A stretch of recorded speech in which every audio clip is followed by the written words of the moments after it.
బాబు surety భవిష్యత్ guarantee కార్యక్రమంలో భాగంగా నెల్లూరు నగరం 11-52వ డివిజన్లలోని ఎన్టీఆర్ నగర్, రాయపాలెం, బర్మాషెల్గుంట, పాత చెక్పోస్ట్ తదితర ప్రాంతాల్లో ఆయన పర్యటించారు. ముందుగా డివిజన్ నాయకులు, కార్యకర్తలు, ప్రజలు అడుగడుగునా హారతులు పడుతూ ఘన స్వాగతం పలికారు. అనంతరం డివిజన్లోని ప్రతి ఇంటికెళ్లి వారి సమస్యలను అడిగి తెలుసుకున్నారు. అనంతరం మాజీ మంత్రి డాక్టర్ పొంగూరు నారాయణ మీడియాతో మాట్లాడారు. ఇది అరాచక పరిపాలన అని, ప్రజా పరిపాలన కాదని, అసలు ప్రజల అవసరాలు తీర్చే ప్రభుత్వం కాదని మండిపడ్డారు. కేవలం ప్రజల్ని హరాస్మెంట్ చేసి వాళ్ళ వైపు తిప్పుకోవాలన్నదే ప్రయత్నమన్నారు. కానీ ప్రజలు అన్నీ గమనిస్తూనే ఉన్నారని, పైకి భయపడినట్లు నటిస్తారని, ఎన్నికలు వచ్చినప్పుడు వాళ్ళు ఓటు ఆయుధాన్ని చూపిస్తారని చెప్పారు. లేదు, ప్రజలకు కావాల్సిన అవసరాలను తీర్చే ప్రభుత్వం కాదు ఇది.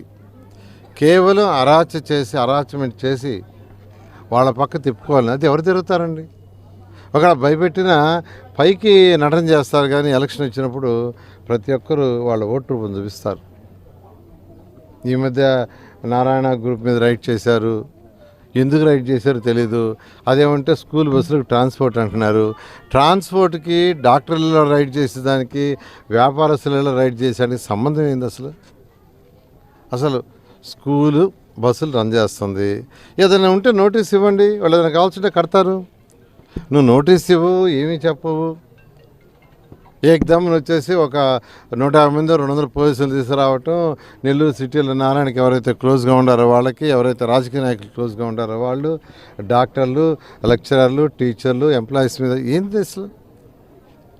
అసలు ఇది ప్రజాస్వామ్యమేనా? నీకు ట్రాన్స్పోర్ట్ చూసుకో, నీకేం కావాలి నువ్వు నోటీస్ నీకేమైనా కాల్చి కడతారు. కట్టుకుంటే కోర్టుకి లాగు, మేము కాదంటలేదు. అంతేగాని మొన్న ఒక 1 వీక్ 10 days అయింది, నారాయణలో అనాథరైజ్డ్ డ్రగ్స్ అమ్ముతున్నారు, గంజాయి అమ్ముతున్నారు అని చెప్పి ఒక 150 మంది పోలీసులు వచ్చి నానా బీభత్సం చుట్టూ ఒక 1 వీక్ 10 days అయింది. మళ్ళీ ఇప్పుడు పెరిగిస్తారు. మళ్ళీ ఎన్నిసార్లు వస్తారో నోటిఫికేషన్ వచ్చిన తర్వాత, వచ్చే లోపల ఆ తర్వాత ఎన్నిసార్లు వస్తారో. ఇవన్నీ కరెక్ట్ కాదండి. అధికారులకు నేను చెప్తున్నాను, వాళ్ళు ఏదైనా చేస్తారు. రాజకీయ నాయకులు, జగన్మోహన్ రెడ్డి అంటేనే యాక్చువల్గా ఒక grudge type. It is a psycho పరిపాలన. ఎందుకు అంటున్నది?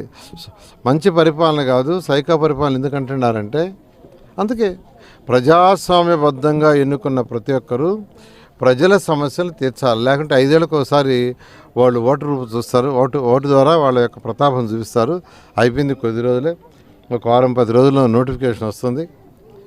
నోటిఫికేషన్ వచ్చిన తర్వాత నెల్లూరు సిటీలో 54 డివిజన్లో ఉన్న, సిటీ కాదు రూరల్లో 54 డివిజన్లో ఉన్న వాళ్ళందరూ ప్రతాపం చూస్తారు. ఖచ్చితంగా ప్రభుత్వం రాగానే 54 డివిజన్లో ఉన్న అండర్ గ్రౌండ్ సివరేజ్ పూర్తి చేస్తాను. అండర్ గ్రౌండ్ చేస్తే దోమలు లేని నగరం అవుతుంది. ప్రపంచంలో నేను ఎన్నో నగరాలు తిరిగా అమరావతి రాజధాని కోసం, ఎక్కడికి పోయినా దోమలు లేవు.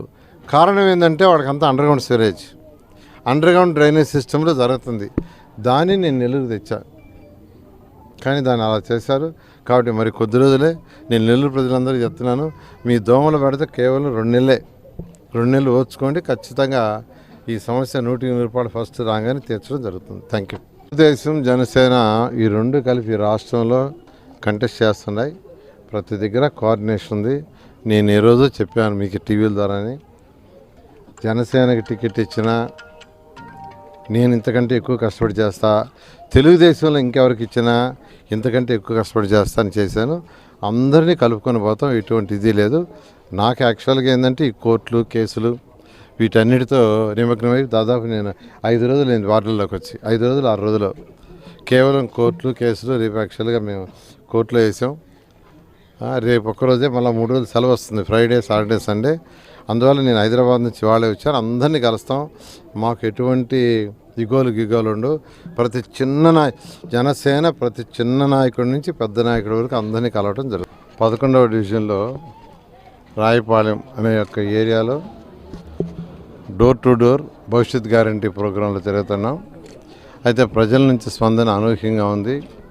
ఎందుకంటే ఈ ఏరియాలో రోడ్లు ఎండ్ టు ఎండ్ రోడ్లు వేసాం. అసలు వాళ్ళే చూపిస్తున్నారు, వాళ్ళే నేరుగా బయటకు వచ్చి ఇంట్లో నుంచి ఆ రోడ్డు చూపిస్తారు. మీరు వేసిన రోడ్డే, మీరు కట్టిన కాలాలే.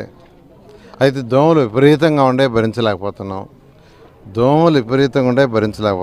కాలువలు తీయటంలా.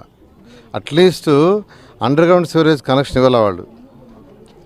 550 కోట్లతో నెల్లూరు అండర్ గ్రౌండ్ సివరేజ్ తీసుకొచ్చి 90% పూర్తి చేసి జస్ట్ నీళ్ళన్నీ భూమి లోపల బయట ఎక్కడికో వెళ్ళిపోతాయి, అక్కడ ట్రీట్ చేస్తారు, వదిలేస్తారు.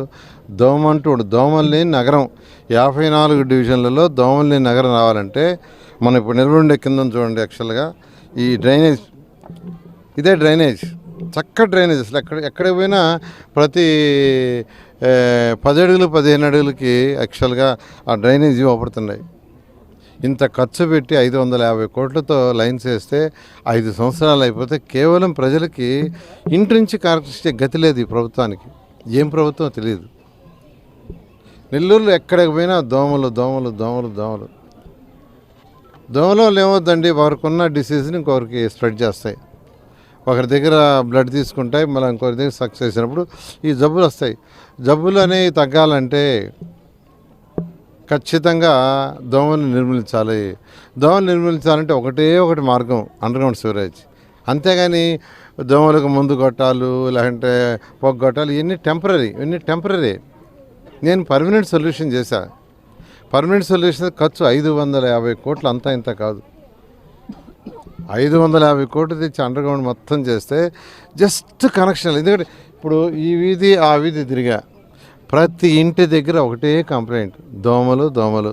కాలువలు తీయటంలా. కనీసం కాలువలను తీస్తే వాటర్ ఫ్లో అయిపోయింది అనుకోండి, దోమలు పెరగవు అక్కడ. ఎప్పుడైతే వాటర్ ఫ్లో అవుద్దో ఫ్లో అయ్యే దగ్గర దోమలు పెరగవు. ఎక్కడైతే కాలువలు తీరో వాటర్ ఫ్లో ఉండదో అక్కడ దోమలు గుడ్లు పెడతాయి. గుడ్లు పెరిగి పిల్లలై మళ్ళీ దోమలు వస్తాయి. అది జరుగుతుంది ఇప్పుడు. కనీసం ఆ కాలువలన్నా నీట్గా తీస్తే వాటర్ ఫ్లో అది లేదు అసలు. అంత ఎందుకండి 550 కోట్లు తెచ్చి 40% అయిపోతే జస్ట్ కనెక్షన్ చేయలేదు ఈ ప్రభుత్వం. ఏవో చేస్తాం అంత ఒక మున్సిపాలిటీ అంటే ఏంది, వాళ్ళకి చక్కటి డ్రైన్స్ ఉండాలా, చక్కటి రోడ్డు ఉండాలా, చక్కటి డ్రింక్, ఇవి మేజర్. ఫస్ట్ అవి ఉండాలా. రోడ్లు, వాళ్ళకి చక్కటి డ్రైన్స్, వర్షం వస్తే నీళ్లు పోవటానికి చక్కగా ఉండాలా. తర్వాత పార్కులు, తర్వాత వచ్చి స్కూల్స్, ఇవన్నీ కావాలి. ఒక మున్సిపాలిటీ అంటే కొన్ని